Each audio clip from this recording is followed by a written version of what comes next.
Bismillahirrahmanirrahim. Assalamualaikum warahmatullahi wabarakatuh. Alhamdulillahi rabbil alamin, hamdan katsiran thayyiban mubarakan fih, kama yuhibbu rabbuna wa yardah.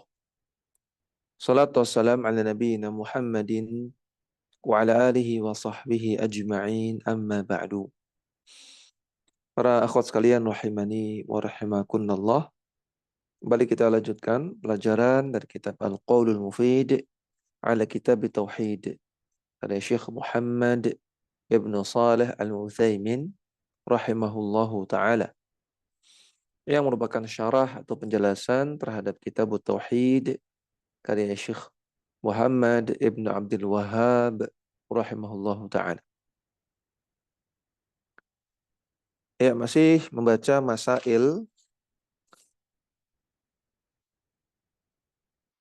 dari bab majaa anna sababa kufri bani adama wa tarkihim dinahum huwal ghuluw fis salihin. Sebab kufurnya manusia dan sebab mereka meninggalkan agama mereka adalah karena berlebihan mengkultuskan orang soleh. Ya, sekarang kita baca masail yang ke-6. As-sadisatu tafsirul ayati allati fi surati Nuhin. Dalam bab ini ada pembahasan tentang tafsir ayat yang ada dalam surat Nuh. Itu surat Nuh ayat 23. Wa qalu la tadharunna alihatakum wa la tadharunna wadda wa la suwa'u wa la yaghutha wa ya'uqa wa nasra. Nabi Nuh mengatakan, atau kaumnya Nabi Nuh mengatakan, atau orang-orang musyrikin, jangan kalian tinggalkan sesembahan kalian. Jangan kalian tinggalkan Wad, Suwa, Yaguth, Ya'uq, dan Nasr. Kata Syarih rahimahullah ta'ala, waqad sabaqa dzalika wa bayanu annahum yatawasawna bil batili. Sudah berlalu penjelasannya dan sudah dijelaskan bahwasanya dalam ayat ini orang-orang musyrikin saling berwasiat. Wasiat secara bahasa artinya al-amr, perintah, atau at-tanbih, memberi peringatan. Mereka saling memberi peringatan, memerintahkan kepada yang lain dalam perkara yang batil, yaitu untuk selalu menyembah berhala. Mereka mengingatkan sesama musyrikin untuk tidak meninggalkan penyembahan kepada berhala. Makanya saling mengingatkan di atas kebatilan. Khilafa tariqil mu'minina alladzina yatawasawna bil haqqi was sabri wal marhamati. Berbeda dengan keadaan atau jalannya orang-orang yang beriman, yang mereka saling mewasiatkan, saling menasihati di atas kebenaran, kesabaran, dan kasih sayang. Wa yushbihuhum ahlul batili wad dalali alladzina yatawasawna bima hum alaih. Dan mirip seperti orang-orang musyrikin di zaman Nabi Nuh, itu orang-orang ahlul batil, orang-orang yang di atas kebatilan, atau ahlul dalal, orang-orang yang di atas kesesatan di zaman sekarang. Yang mana mereka juga saling menasihati untuk melakukan apa yang mereka jalankan berupa kesesatan, berupa kebid'ahan, berupa penyimpangan.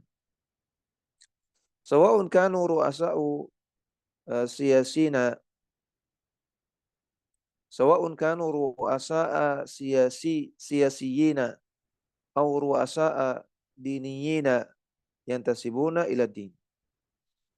Baik mereka-mereka itu adalah para pemimpin dalam bidang politik, atau para pemimpin atau tokoh-tokoh agama, ya, tokoh-tokoh politik atau tokoh-tokoh agama yang menisbatkan diri kepada agama. Fatajidu al-wahida minhum la yamutu illa waqad wada'a lahu rakizatan min ba'dihi yanmi hadzal amra alladhi huwa alaihi. Anda dapati ada orang-orang di antara mereka yang tidaklah mereka mati kecuali mereka telah menetapkan, telah meninggalkan rokizah, eh, hal yang perlu difokuskan, ya, meninggalkan slogan-slogan sepeninggal mereka yang yanmi hadzal amra, yang itu semakin menumbuhkan kesesatan mereka, kebid'ahan mereka yang mereka lakukan. Nah, jadi mereka saling menasihati untuk terus melakukan kebid'ahan mereka. Mereka saling menyemangati.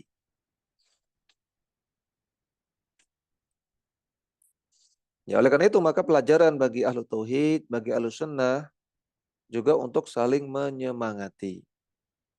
Ya, kalau musyrikin, orang-orang musyrikin saja saling menyemangati untuk terus berbuat syirik.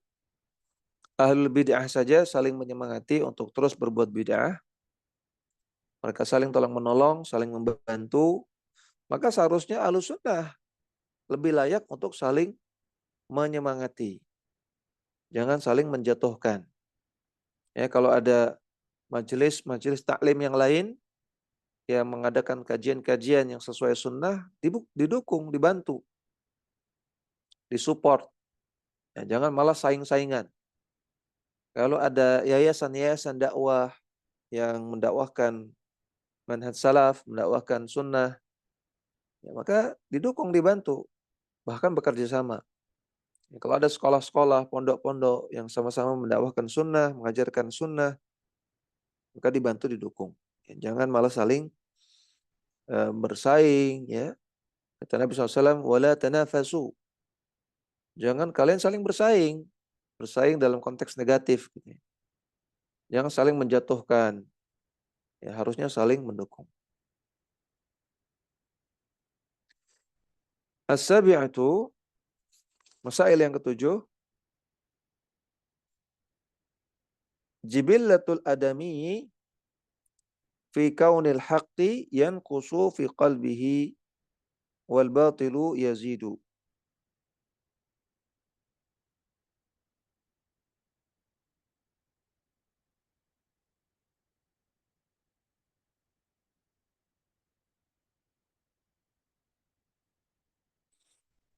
Naluri manusia, jibillatul adami, naluri manusia fi kaunil haqqi yanqusu fi qalbihi. Terkait dengan kebenaran itu umumnya akan senantiasa berkurang. Wal batilu yazidu, sedangkan kebatilan biasanya akan bertambah. Nah, manusia secara naluriah memang lahir di atas fitrah. Ya, manusia lahir di atas tauhid. Tapi kalau dia tidak menuntut ilmu, dia tidak membersihkan jiwanya, ya, dia tidak memperhatikan jiwanya, dia tidak cas imannya, dia biarkan begitu saja, maka yang terjadi adalah pengurangan, penyusutan. Nah, penyusutan. Sedangkan kebatilan malah bertambah. Kalau manusia itu menelantarkan jiwanya, nggak ngecas imannya, nggak nuntut ilmu, bukan stagnan, ya, bukan stagnan. Tapi al-haq itu akan berkurang, iman berkurang, kebatilan bertambah dengan sendirinya. Ya, beda misalnya kalau kita ibaratkan seperti sebuah batu lah ya. Batu kalau kita diamkan 5 tahun, 10 tahun ya sama seperti itu. Nah, tapi eh, jiwa seseorang nggak seperti itu. Ya, jiwa seseorang nggak seperti itu. Makanya dalam hadis Nabi mengatakan, eh, innal imana la yakhlaqu kama yakhlaqu thawbu. Iman itu akan usang sebagaimana usangnya pakaian yang ada di lemari kalian. Pakaian kalau ditaruh di lemari, kalau cuma sehari 2 hari aman. Tapi kalau 5 tahun, 10 tahun nggak diapa-apain, nggak dicuci, nggak dijemur, 5 tahun, 10 tahun dibiarkan begitu saja, nanti akan lapuk, akan sobek dengan sendirinya karena berjamur, karena terkena udara panas, dingin, akhirnya sobek sendiri, ya akhirnya nanti merotoli sendiri, mungkin ada yang dimakan rayap, berkurang. Ya, tidak stagnan, tidak tetap, tapi malah berkurang. Nah, iman kalau dibiarkan begitu saja, nggak dicas, nggak ditambah, nggak nambah ilmu, nggak diperhatikan, akan berkurang. Sedangkan kebatilan justru akan bertambah. Kata Syarih, hadhihi al-ibaratu tuqayyadu min haitsu kaunuhu adamiyan biqat'in nadhari ala man yamunnullahu alaihi min tazkiyatin nafsi. Ungkapan yang beliau sebutkan ini dengan asumsi kondisi manusia secara umum, tanpa melihat ada manusia-manusia yang Allah berikan rezeki dengan dia melakukan tazkiyatun nafsi.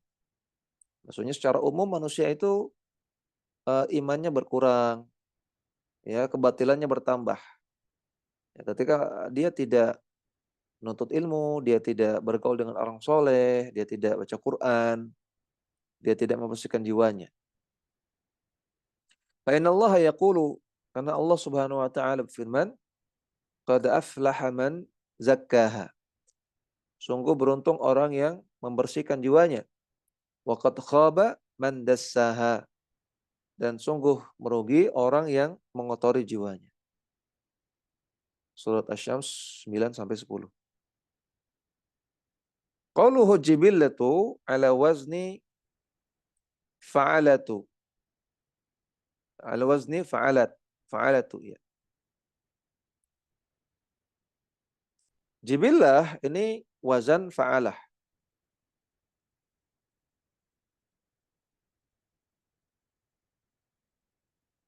Wa huwa ma yajbalul mar'u alaih. Itu sesuatu yang sudah tertanam pada diri seseorang. Ya, dalam bahasa kita naluri atau sifat-sifat manusiawi ya atas misalnya. Ay yukhlaqu alaihi wa yutba'u wa yubadda'u atau yubda'u. Yaitu sifat yang ada ketika dia sudah diciptakan, yutba'u dan sudah tertanam dalam dirinya, wa yubda'u dan dia sudah dibuat dengannya.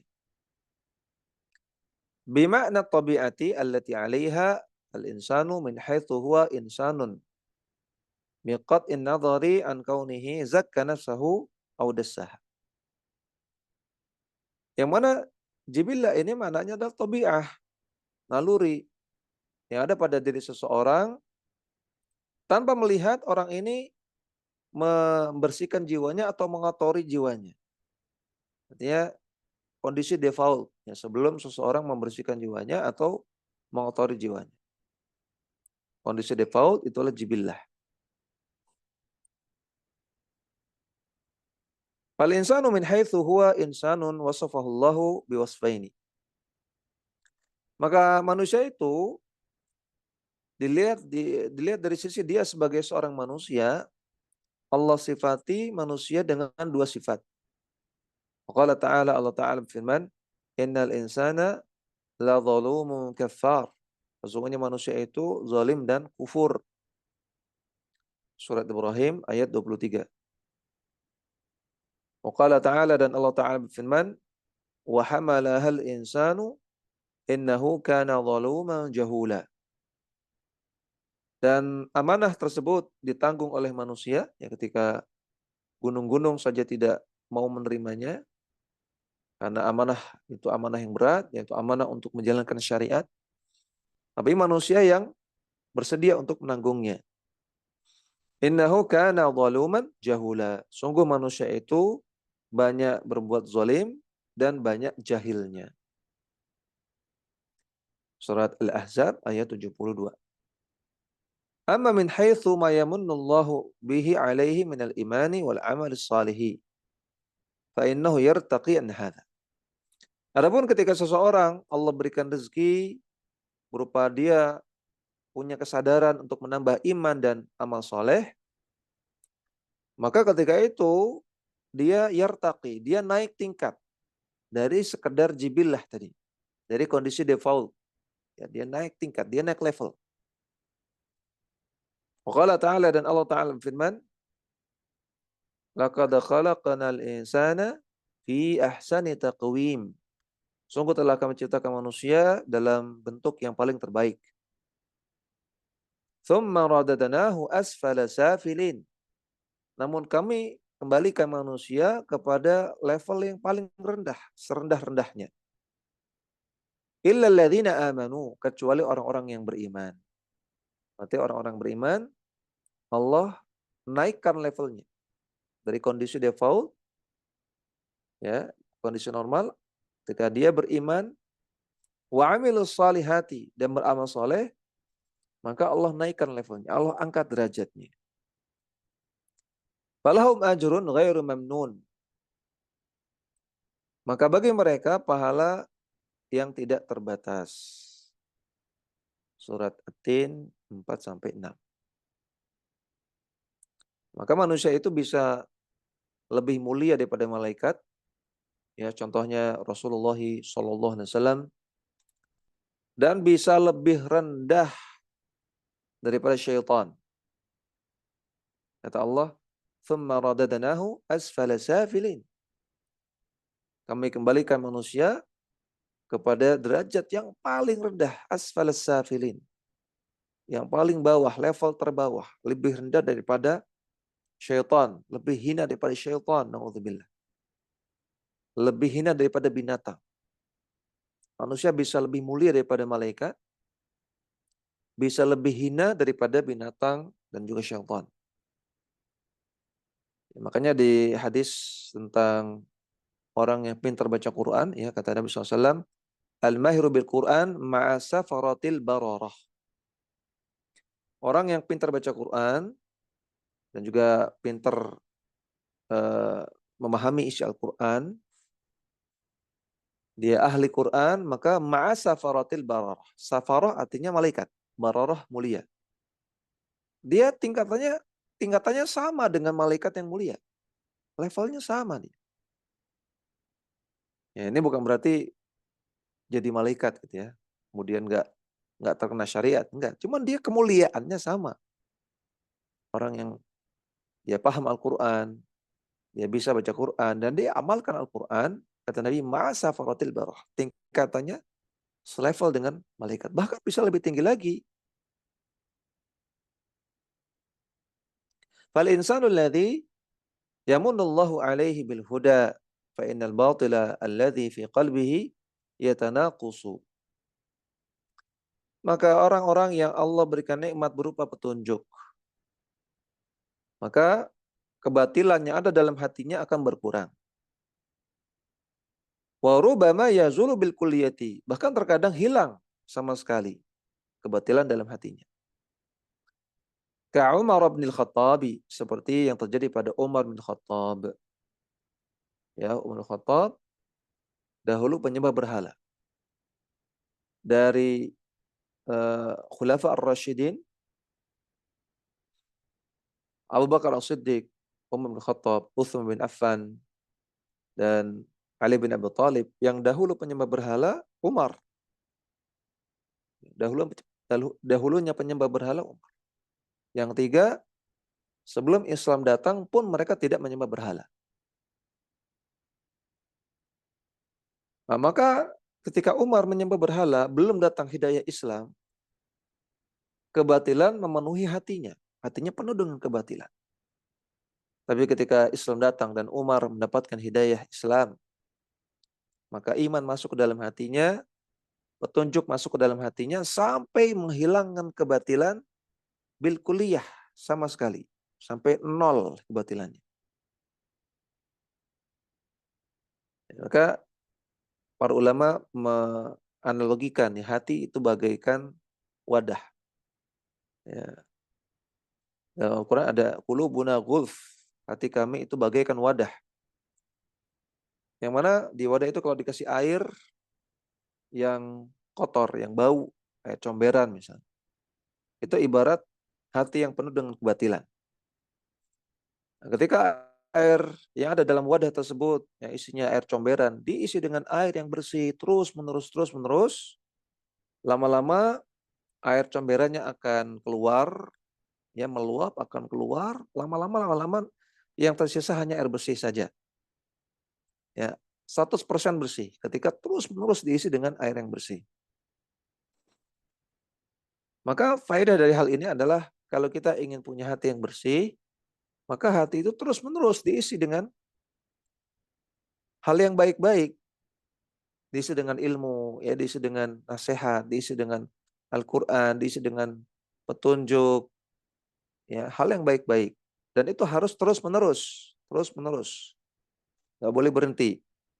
Ya, coba tadi kalau air dalam gelas itu air isinya air comberan, kita isi air bersih, cuman 1, 2, 3 gelas berhenti. Maka air comberannya masih ada, belum hilang. Kalau ingin bersih harus terus diisi lagi, terus diisi lagi, terus diisi lagi. Bahkan mungkin pakai selang gitu ya, biar cepat. Ya. Nanti akan hilang tuh air comberannya. Maka hati kalau ingin bersih harus terus-menerus diisi. Oleh karena itu, jangan berhenti menuntut ilmu. Jangan berhenti datangi majelis ilmu. Jangan berhenti hadiri majelis-majelis ilmu. Ya. Dimanapun, apapun yang terjadi. Jangan berhenti, jangan futur. Ya, tentunya juga jangan berhenti sholat, ya, jangan berhenti baca Quran, ya, jangan berhenti bersedekah, dan seterusnya. Kalau kita ingin hati kita bersih. Wa Khalid bin Al-Walidi wa Ikrimah bin Abi Jahlin wa ghairihim. Demikian juga Khalid bin Walid. Ya, Khalid bin Walid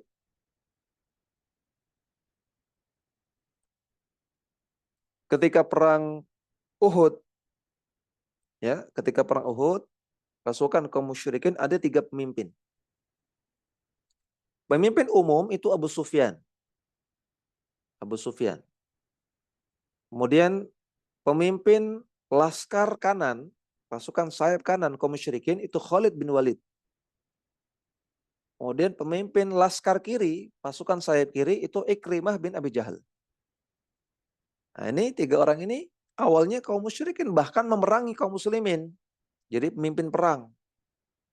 Ya, bahkan Khalid bin Walid punya peran besar memenangkan kaum musyrikin di perang Uhud.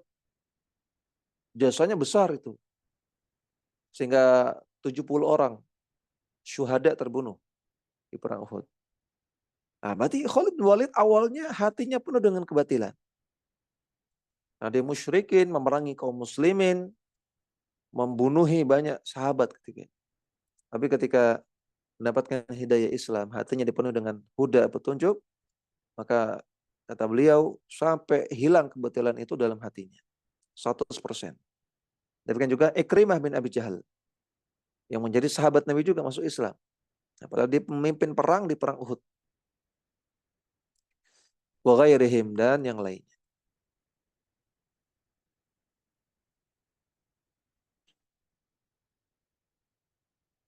Wakadha wakadzalika ahlul ilmi ka Abil Hasan Al-Asy'ari kana mu'taziliyan thumma kulabiyan thumma sunniyan. Demikian juga ulama seperti Al-Hasan Al-Basri, Abul Hasan Al-Asy'ari. Abul Hasan Al-Asy'ari awalnya Mu'tazilah. Ini fase pertama. Kemudian beliau bertobat dari akidah Mu'tazilah, kemudian banyak membantahi orang-orang Mu'tazilah. Karena banyak membantahi orang-orang Mu'tazilah, banyak debat, akhirnya beliau merumuskan sebuah konsep akidah tersendiri. Ya, karena untuk membantah kan harus nyusun bantahan, nyusun rumus, nyusun kaidah gitu ya. Nyusun argumen. Akhirnya rumus, kaidah, argumen yang disusun ini terbentuklah menjadi sebuah akidah tersendiri, yaitu akidah Asy'ariyah. Yang mana akidah Asy'ariyah kata para ulama sebetulnya itu akidah kullabiyah. Sama dengan akidah kullabiyah. Bukan maturidiyah. Dan bahkan kalau kita lihat di kitab-kitab maturidiyah, akidah maturidiyah, mereka memerangi Asy'ariyah. Mereka bahkan mengkafirkan Asy'ariyah. Tapi aneh, orang-orang Asy'ariyah di zaman sekarang malah menjajakan kitab-kitab maturidiyah. Karena adanya satu dua kesamaan saja gitu ya. Padahal Maturidiyah itu mengkafirkan Asy'ariyah. Tapi Asy'ariyah itu lebih cocok, banyak kemiripannya dengan Kullabiyah. Ini kata Syekh Utsaimin di sini, Abul Hasan Asy'ari itu pertama Mu'tazilah. Tobat dari Mu'tazilah masuknya ke Kullabiyah atau Asy'ariyah yang dinisbatkan kepada beliau ya, Abul Hasan Asy'ari. Baru setelah itu tsumma sunniyan. Setelah itu baru menjadi seorang Ahlussunnah, bertobat dari akidah Kullabiyah atau akidah Asy'ariyah. Tapi terlanjur yang viral, yang tenar adalah akidah di fase kedua beliau, yaitu akidah Asy'ariyah. Yang ini hakikatnya adalah akidah Kullabiyah. Wa Ibnul Qayyim kana sufiyan. Dan juga Ibnul Qayyim rahimahullah awalnya seorang sufi. Tsumma manallahu alaihi bisuhbati Syekhul Islam Ibnu Taimiyah. Kemudian Allah berikan nikmat kepada beliau untuk menjadi muridnya Syekhul Islam Ibnu Taimiyah. Fahadallahu ala yadihi hatta kana rabbaniyan. Allah berikan hidayah kepada Ibnu Qayyim melalui tangan Syekhul Islam Ibnu Taimiyah sehingga beliau Ibnu Qayyim menjadi seorang ulama rabbani. Ya, silakan dibaca. Ummu Fatimah. Ats-tsaminatu.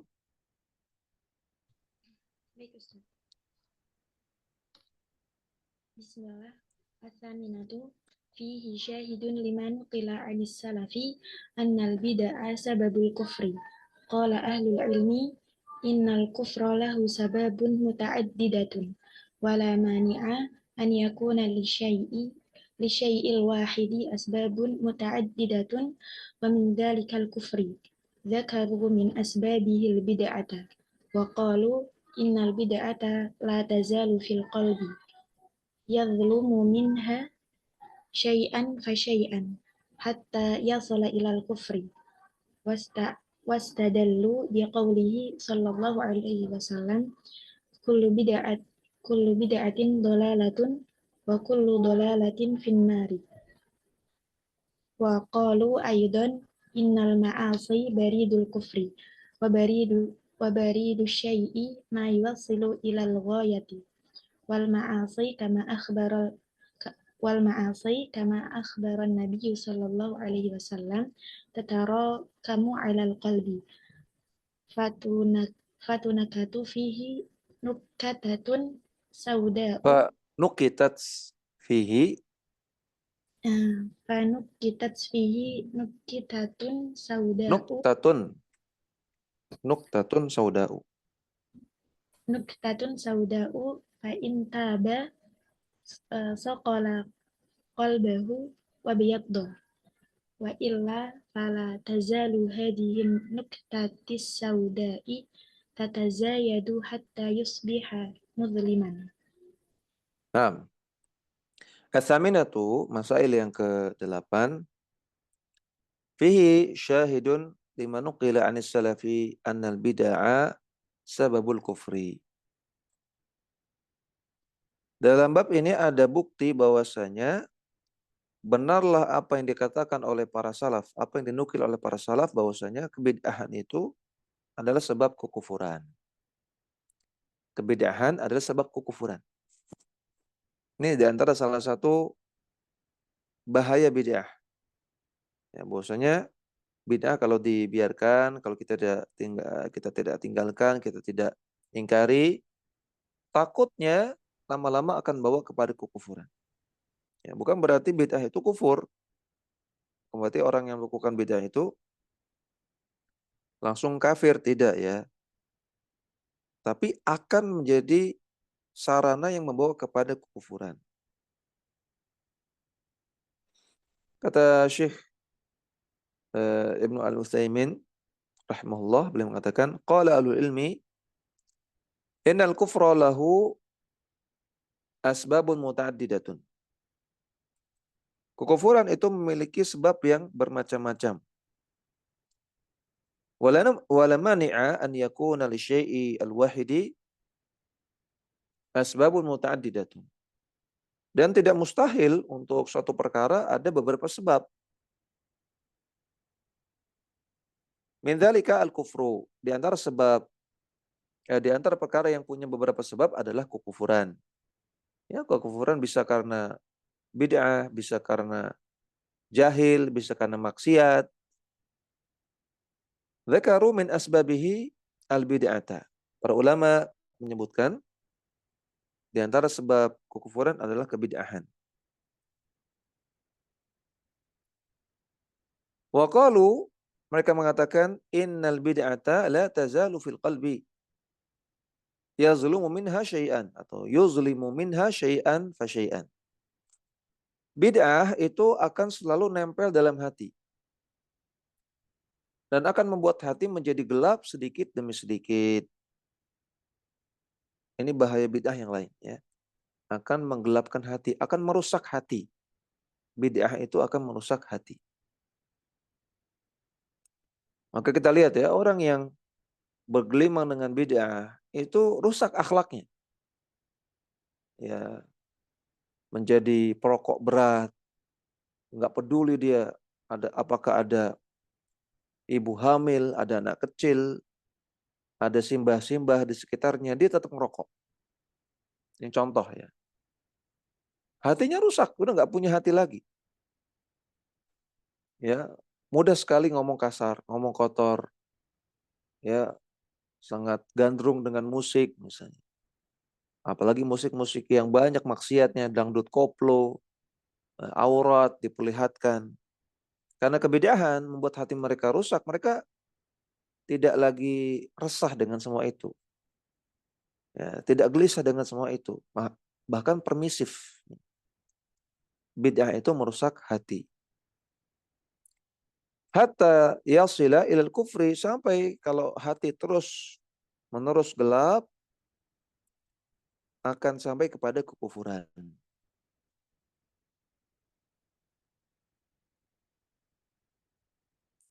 Wastadallu biqaulihi sallallahu alaihi wasallam, dan mereka berdalil, mereka para ulama berdalil dengan sabda Nabi sallallahu alaihi wasallam,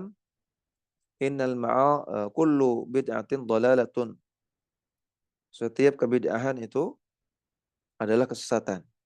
Wa kullu dhalalatin finnari. Dan setiap kesesatan itu tempatnya di neraka. Hadis sahih riwayat An-Nasa'i. Wa qalu aydan, dan mereka juga para ulama mengatakan innal ma'asiya baridul kufri. Maksiat adalah sarana menuju kekufuran.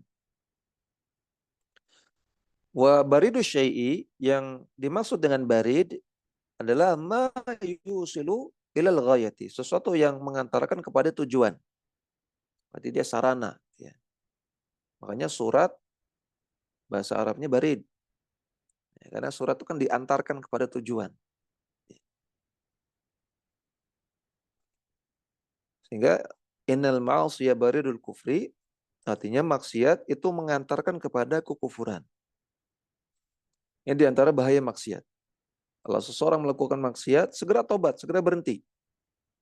Jangan dilanjutkan dengan maksiat yang lain. Kita khawatir kalau dia maksiat sekali, ya kemudian nggak bertobat, lanjut maksiat yang kedua kali, lanjut maksiat yang ketiga kali, terus seperti itu, lama-lama melakukan kufur. Sehingga menjadi kafir, bukan lagi maksiat, tapi sudah kekufuran. Na'udzubillah. Wal ma'asi kama akhbar Nabi sallallahu alaihi wasallam tatarakamu 'alal qalbi. Dan maksiat itu sebagaimana Nabi kabarkan dalam hadis, maksiat itu bertumpuk. Ya tarakamu artinya ya tarakamu artinya bertumpuk, berkumpul gitu ya, bertambah di dalam hati. Fanukitat fihi nuktatun sauda. Ketika seseorang bermaksiat, maka akan di-stempel di dalam hatinya satu noda hitam. Ada satu noda hitam. Ketika dia maksiat lagi, maka nukitat fihi nuktatun sauda. Ditambah lagi, di-stempel lagi noda hitam. Kalau dia maksiat lagi, tambah lagi noda hitam terus sampai bertumpuk dalam hati. Fa in taba suqila qalbuhu. Kalau dia bertobat, langsung bersih hatinya, langsung bersih hatinya. Wa biyadda, dan menjadi putih bersih.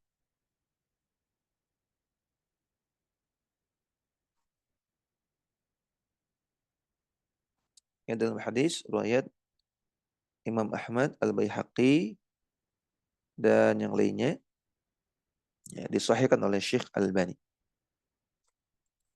Ya, kata Nabi, fa in taba suqila qalbuhu. Kalau dia bertobat, bersih hatinya. Wa illa, kalau tidak bertobat, fala tazalu hadhihi nuqtatu as-sauda'u tatazayadu. Maka noda-noda hitam tadi, noktah-noktah hitam tadi akan terus bertambah hatta yasbaha mudliman, sampai akhirnya hatinya gelap. Kalau sudah gelap, hatinya menjadi mati. Naudzubillah. Ya, hatinya mati menjadi kufur. Naudzubillah.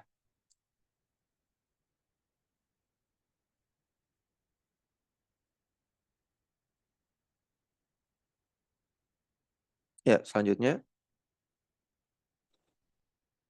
silakan dibaca Ummu Zain.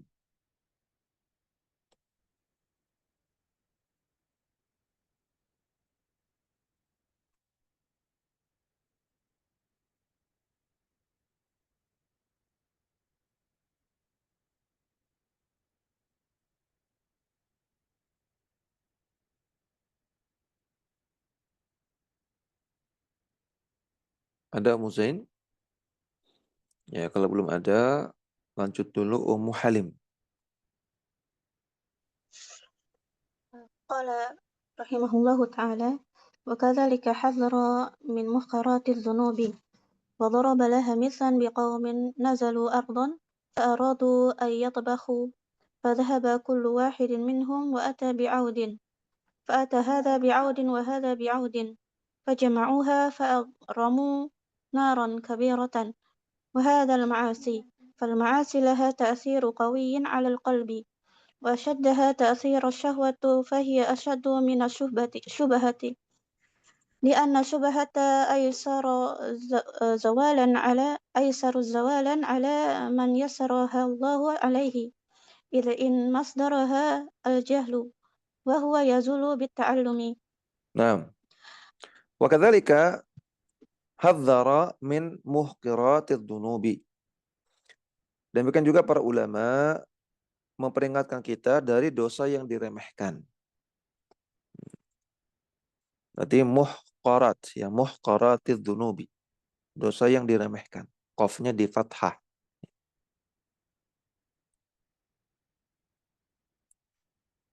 Dosa yang diremehkan tidak selalu dosa kecil. Ya, terkadang dosa besar ada yang diremehkan. Ya, enggak, seperti contohnya isbal. Isbal itu dosa besar. Az-Zahabi dalam kitab Al-Kabair menyebutkan, ya, salah satu dosa besar itu isbal. Ya, banyak orang meremehkan, isbal aja diperdebatkan, kata mereka. Ya, cuman masalah isbal aja dibahas-bahas terus. Diremehkan. Maka ini hati-hati. Dia dosa besar tapi termasuk muhqarat. Dosa yang diremehkan. Buka aurat. Nah, buka aurat dosa besar. Ya, Nabi katakan, wanita yang dia berpakaian tapi telanjang tidak mencium bau surga. Ini kan ancaman yang keras. Tapi banyak diremehkan. Oh, saya belum siap, saya jilbabi hati dulu. Saya ingin berjilbab dari kemauan saya sendiri, nggak mau disuruh orang. Ya, macam-macam. Ya. diremehkan. Padahal dia dosa besar. Jadi dosa yang diremehkan ini nggak mesti dosa kecil. Wa duriba laha mathalan. Dan Nabi membuat permisalan terhadap hal ini. Biqaumin nazalu ardon. Nabi permisalkan dengan suatu kaum yang sampai ke sebuah negeri. Fa'aradu an yatbakhu. Dan mereka ingin masak makanan. Fadhahaba kullu wahidin minhum wa ata bi'udin. Kemudian masing-masing orang dari kaum tersebut pergi mencari kayu bakar dan mereka pulang masing-masing membawa satu kayu. Fa'ata hadza bi'udin wa hadza bi'udin. Orang ini bawa satu kayu, orang itu bawa satu kayu. Fajama'uha, kemudian kayunya digabungkan. Fa'adramu naran kabiran. Akhirnya mereka bisa menyalakan api yang sangat besar. Wa hadzal ma'asi, wa hakadzal ma'asi, maka demikianlah maksiat. Ya, tadi hadisnya. Ya, tadi hadis tentang hati distempel dengan noktah hitam itu hadis riwayat Muslim. Ya.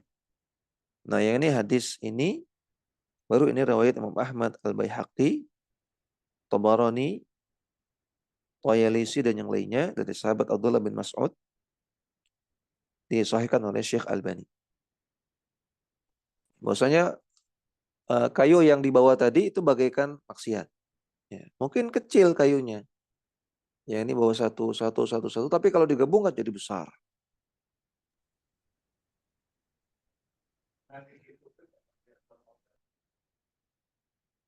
Makanya ada kaidah para ulama, la saghirata ma'al israr.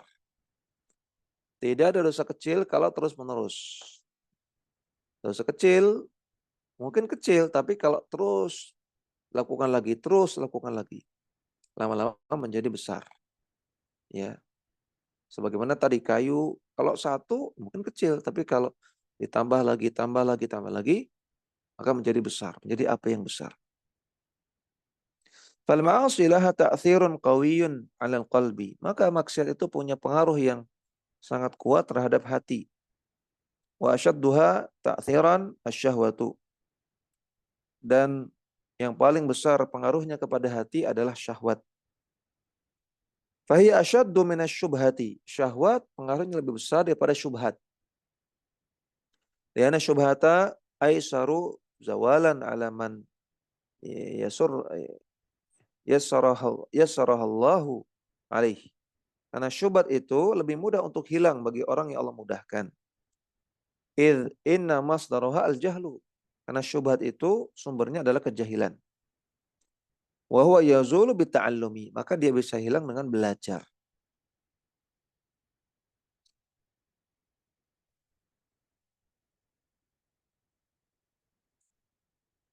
Ya, maka syubhat sebabnya adalah kejahilan. Orang jahil obatnya ilmu. Ya, orang kena syubhat dia baca buku, ya bantahan gitu ya, selesai. Bahkan terkadang orang kena syubhat dia baca status ustadz yang membahas bantahan syubhat itu selesai. Sesimpel itu, baca status ustadz selesai. Ini bukan berarti kita meremehkan syubhatnya. Tapi syubhat ternyata lebih ringan daripada syahwat.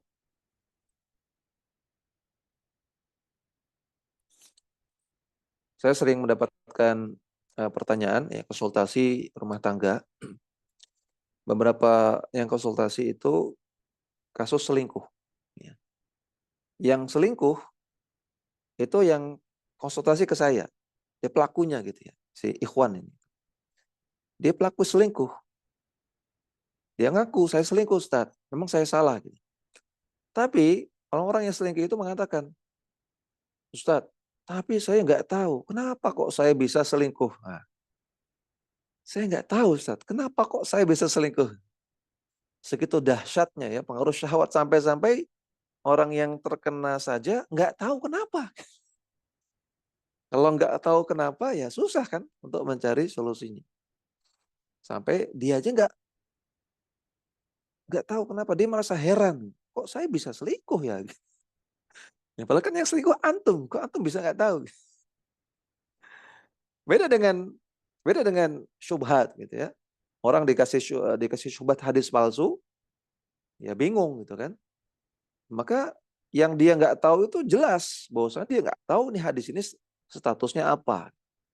Tinggal dia cari di kitab-kitab hadis, ketemu, beres. Karena sumber masalahnya diketahui gitu. Saya nggak tahu nih derajat hadis ini. Sehingga saya kena syubhat hadis ini. Atau saya nggak tahu syarah hadis ini. Sehingga saya kena syubhat hadis ini. Solusinya kan tinggal cari derajatnya, tinggal cari syarahnya. Selesai. Nah ini orang selingkuh, orang terkena syahwat, sampai nggak tahu kenapa saya kok bisa selingkuh. Kenapa kok saya sampai bisa zina. Kenapa kok saya bisa begini, bisa begitu. Nah, menunjukkan dahsyatnya ya, pengaruh syahwat. Ya, selanjutnya silakan dibaca Ummu Arqam. Ustadz, saya baru Ustadz. Mohon bimbingannya Oh Ustadz. ya, Ummu Zain, silakan. Iya. Bismillah. Amma Amma syahwatu. syahwatu wahia kacamata aja. Amma syahwatu wahia iradatul insanil batila. Fahiyal bala'ul ladzi yuqtalu bihil ilmu wal jahilu. Waliza Walidha. Walidha kanat maksiatul yahudi akbaro min maksiatin nasara di anna maksiatul yahudi sababu hasyahwatu wa iradatus su'i wal batili wan nasara sababu hasyuhatu walihadza kanatil bid'ah ghalibuha subhatun walakinna katsiran minha sababu syahwatu walihadza yubayyinul haqqu li ahli syahwati min ahli bid'ah fayusirruna 'alaiha wa ghalibuhum yaqsidu bidzalika Baqa'u jahihi wari'asatihi bainan nasi duna solahil khalqi wa yazunnu fi nafsihi wa yumdi alaihi syaitanu annahu law raja'a an bid'atihi lanaqasat manzilatu bainan nasi wa qalu hadza rajulun mutaqallibun wa laisa indahu ilmun. Lanjut, lakinnal amra. Lakinnal amru laisa kadzalika. Fa Abul Hasanil As'ariyu madribul masali fi hadzal babi. Fa innahu lamma kana minal mu'tazilati lam yakun imaman. Walamma raja'a ila mazhabi ahli sunnati sara imaman. Fa kullu man raja'a ilal haqqi izdadat manzilatuhu indallahi subhanahu thumma inda khalqihi. Naam. Amma syahwatu, adapun syahwat, wahya iradatul insani al-batila. Syahwat itu hakikatnya seseorang memang menginginkan kebatilan. Fahya al-bala'ul ladzi yuqtalu bihil alimu wal jahilu.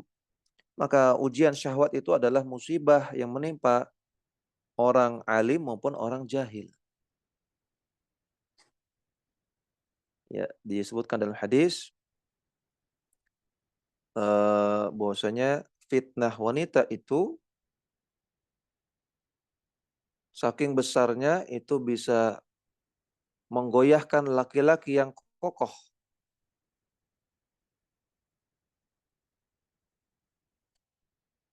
Gimana hadisnya?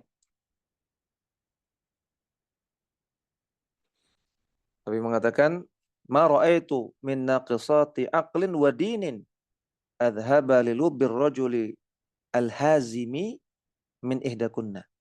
Tidak pernah aku melihat makhluk yang kurang akalnya dan kurang agamanya, namun bisa menghilangkan akal seorang laki-laki yang kokoh, yang teguh. Rajulil hazim, melainkan kalian para wanita. Hadis Bukhari Muslim.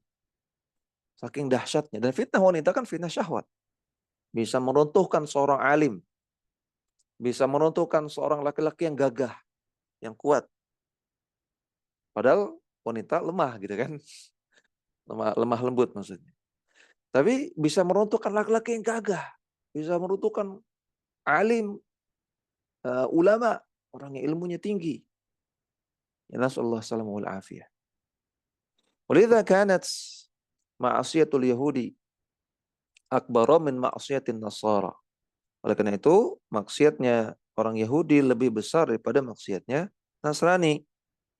Karena orang Yahudi punya ilmu, namun tidak mengamalkannya. Orang Nasrani, mereka bid'ah, nggak punya ilmu. Mereka beramal tanpa ilmu.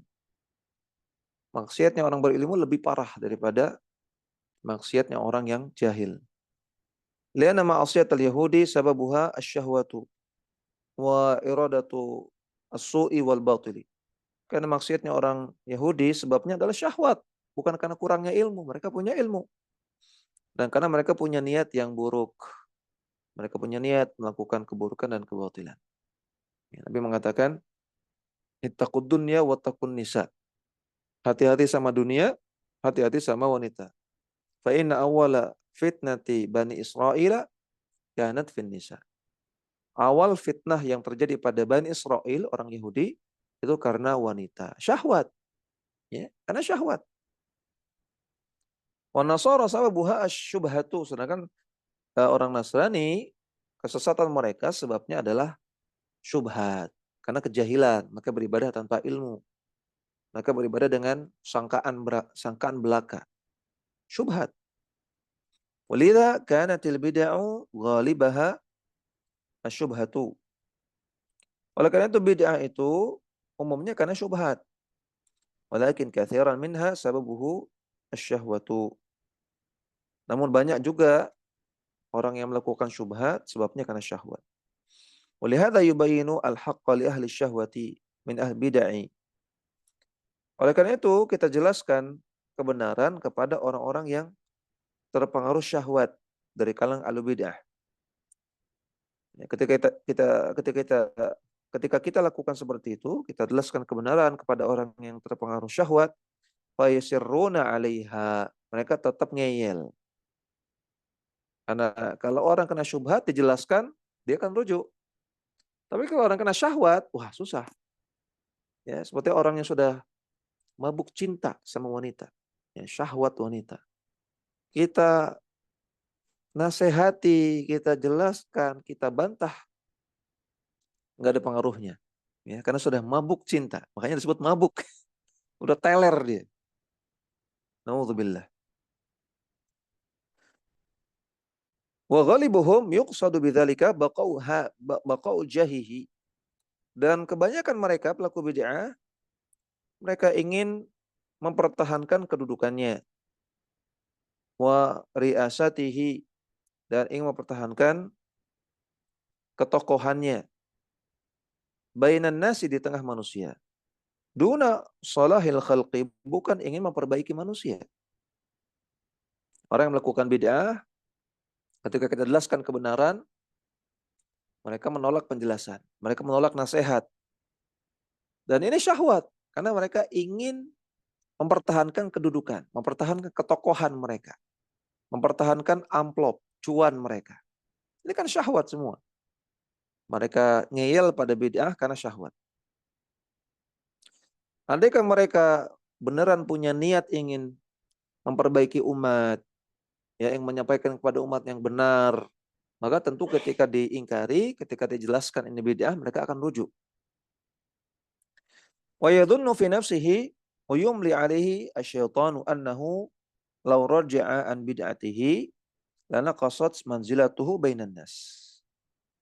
Dan dia menyangka, ditambah lagi dengan adanya bisikan setan, bahwasanya andaikan dia berhenti melakukan bid'ahnya, kembali kepada sunnah, maka akan berkurang kedudukannya di tengah manusia. nggak lagi diustadkan, ya, nggak lagi diundang-undang, nggak lagi dikasih amplop, nggak lagi punya nama dan seterusnya. Wa qalu hadza rajulun mutaqallibun. Nanti orang-orang akan mengatakan, oh ini ustadznya pelin-pelan. Dulu yasinan, sekarang nggak yasinan. Pelin-pelan, bolak-balik. Walaysa indahu ilmun, oh berarti ustadz nggak punya ilmu. Ya, ketika ada ustadz al-bid'ah, tobat misalnya, nanti akan ditinggalkan oleh jamaahnya. Wah, ini ustadz pelin-pelan. Wah, ini udah jadi wahabi misalnya. Nggak punya ilmu, bodoh. Akhirnya kehilangan kedudukan. Maka ini banyak ditakutkan oleh orang-orang yang melakukan bid'ah dan dijelaskan kepada mereka kebenaran. Mereka takut kehilangan jamaah. Takut kehilangan pamor, kehilangan cuan. Sehingga mereka ngeyel di atas kebid'ahan. Nasallallahu alaihi wasallam. Padahal lakinnal amra laisa kadzalik. Sebetulnya enggak kayak gitu. Orang yang rujuk kepada kebenaran, Allah akan muliakan. Contohnya, fa Abul Hasan al-Asy'ari madhrabul mathali fi hadzal bab. Contohnya adalah Abul Hasan al-Asy'ari. Beliau adalah teladan dalam masalah ini. Fa innahu lamma kana minal mu'tazilati lam yakun imaman. Ketika Abul Hasan al-Asy'ari masih Mu'tazilah, beliau bukan ulama, bukan imam. Ya, ulama biasa. Bukan ulama besar di kalangan Mu'tazilah. Ulama biasa. Lama raja'a ila madhhabi ahli-sunnati, shara imaman. Tapi ketika beliau rujuk kepada kebenaran, ya akhirnya kembali ke pangkuan manhaj ahli-sunnah, beliau menjadi imam. Malah jadi mulia. Ya. Ini bukti nyata bahwasanya orang rujuk dari kebatilan kepada kebenaran, Allah akan muliakan. Namun tentunya harus ikhlas, ya. Bukan nanti meninggalkan kebid'ahan, mencari dunia, mencari audiens, mencari jamaah, mencari cuan, mencari popularitas, nggak boleh. Nggak boleh.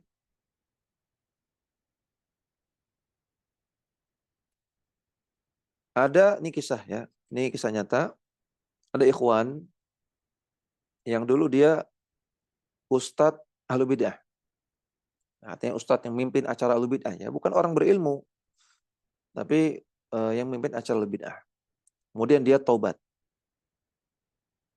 Dan dia taubat karena mendengarkan ceramah seorang ustadz sunnah. Ya. Kemudian ketika sudah taubat, ya, kemudian mulai belajar sunnah kepada ustadz tersebut, dia ada keperluan duniawi dengan ustadz, yaitu minjem duit. Ya. Dia butuh dunia. Kemudian ustadz ini nggak minjamkan, ya karena ustadznya nggak punya duit, gitu.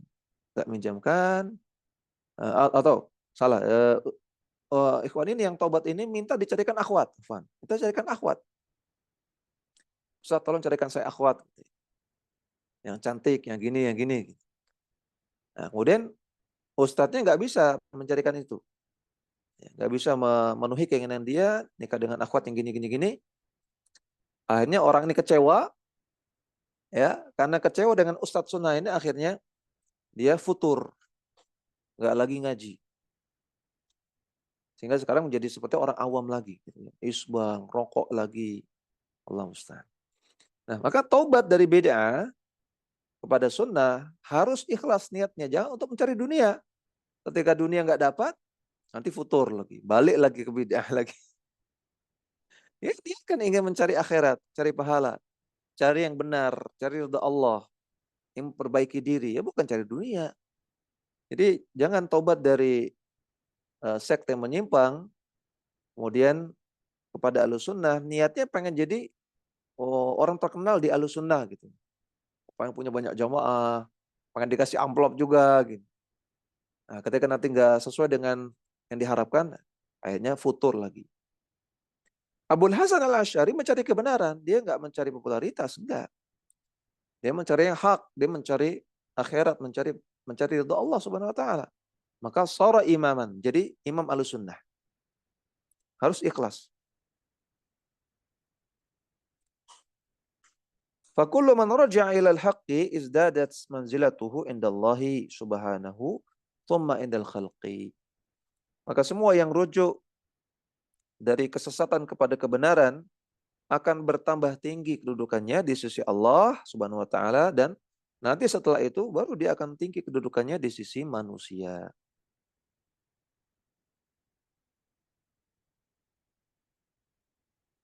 Wal khulasatu, kesimpulannya, anal bid'ata sababun lil kufri. Bid'ahan adalah salah satu sebab terjatuhnya seseorang pada kekufuran.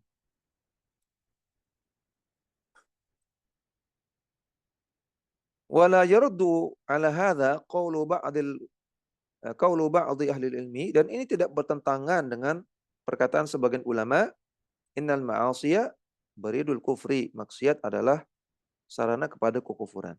Li'annahu la mani'a min ta'addudil asbab, karena kekufuran itu bisa jadi memang banyak sebabnya. Nah, kita jawab pertanyaan.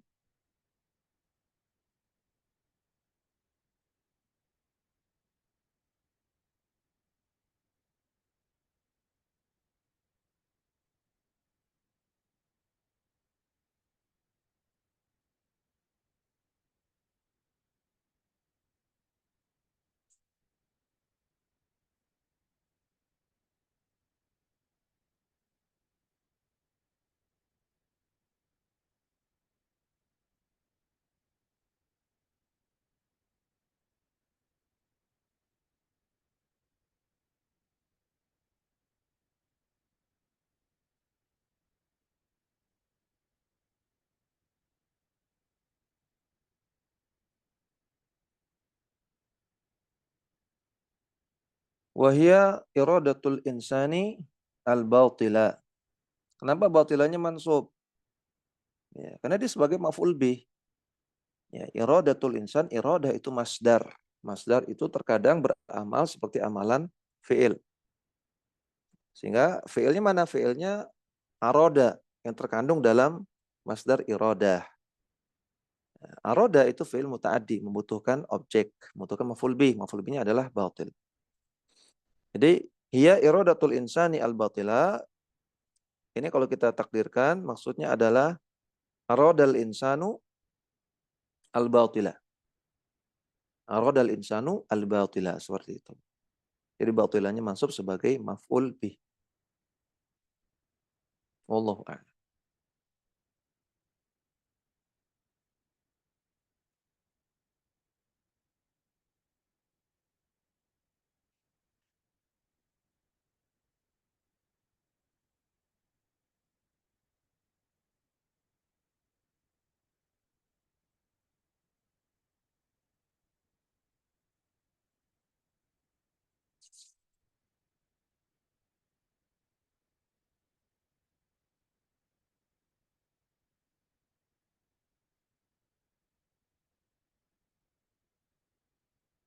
Bagaimana menyikapi malam nisfu Sya'ban? Ya, udah lewat semalam ya. Menyikapi malam nisfu Sya'ban itu dengan cara melanjutkan apa yang sudah biasa dilakukan. Itu caranya. Yang biasa sholat malam, ya lanjut sholat malam. Yang biasa baca Quran, ya lanjut baca Quran. Yang biasa berzikir di malam hari, ya lanjut zikir. Yang biasa berdoa, lanjut doa, dan seterusnya. Tidak ada amalan khusus. Dan tidak boleh membuat amalan khusus. Seperti yasinan, khusus di malam nisfu Sya'ban. Atau kumpul-kumpul baca Quran di masjid. Di malam nisfu Sya'ban, atau tahlilan. Atau semisalnya. Ini semua tidak ada contohnya. Adapun tentang keutamaan malam nisfu Sya'ban, memang ada khilaf di antara ulama, ya. Jadi sebelum bicara masalah amalan apa yang dilakukan, para ulama sendiri khilaf tentang apakah ada keutamaan. Ya, jumhur ulama mengatakan tidak ada keutamaan di malam nisfu Sya'ban. Ini maksudnya jumhur ulama hadis. Jumhur ulama fikih mengatakan ada. Jumhur ulama hadis mengatakan tidak ada. Namun sebagian ulama hadis mengatakan ada, karena hadisnya sahih. Di antaranya pendapat Syekh Muhammad Nasruddin Al-Albani. Syekh Al-Albani mensahihkan hadis tentang keutamaan. Ingat ya, keutamaan malam nisfu Sya'ban. Jadi keutamanya ada, tapi dalam hadisnya tidak disebutkan harus ngapain, amalannya apa, Nabi lakukan apa, sahabat lakukan apa. Ya, maka kita mengikuti Nabi SAW harus lahir dan batin. Harus lahir dan batin. Ketika Nabi meyakini adanya keutamaan malam nisfu Sya'ban, kan hadisnya sahih, ya kita yakini ini batin. Tapi ketika Nabi nggak lakukan apa-apa yang khusus, para sahabat juga nggak lakukan apa-apa yang khusus di malam nisfu Sya'ban, ya kita ikuti seperti itu. Ini lahir. Ya, Nabi kan secara lahiriah nggak melakukan amalan apa-apa. Para sahabat juga secara lahiriah nggak melakukan apa-apa yang khusus. Tapi mereka lanjutkan yang sudah biasa dilakukannya. Nabi setiap hari sholat malam. Nabi lanjutkan itu. Para sahabat juga setiap hari sholat malam. Mereka lanjutkan itu. Maka yang ikuti Nabi itu lahir batin. Ya, bukan batinnya ikut Nabi, lahirnya beda dengan Nabi. Secara batin meyakini adanya keutamaan nisfu Sya'ban. Tapi secara lahiriah beda dengan Nabi. Dia bikin amalan khusus, yasinan, tahlilan, al-fatihahan, macam-macam. Kan Nabi nggak lakukan seperti itu. Ikuti Nabi itu lahir dan batin. Maka sekali lagi, melewati malam nisfu Sya'ban itu dengan melakukan apa yang sudah biasa dilakukan. Boleh dengan menambah kuantitasnya. Nah, kalau biasanya sholat malam 2 rakaat tahajud, 1 rakaat witir misalnya. Ini karena malam nisfu Sya'ban, ya tambahlah. Ya, tahajudnya 4 rakaat, witirnya 1 misalnya. Biasanya baca Quran malam hari setengah juz, ya tambah jadi 1 juz. Mengharapkan keutamaan malam nisfu Sya'ban. Tapi yang dilakukan sama-sama saja seperti yang biasa dilakukan. Nah, wallahu a'lam.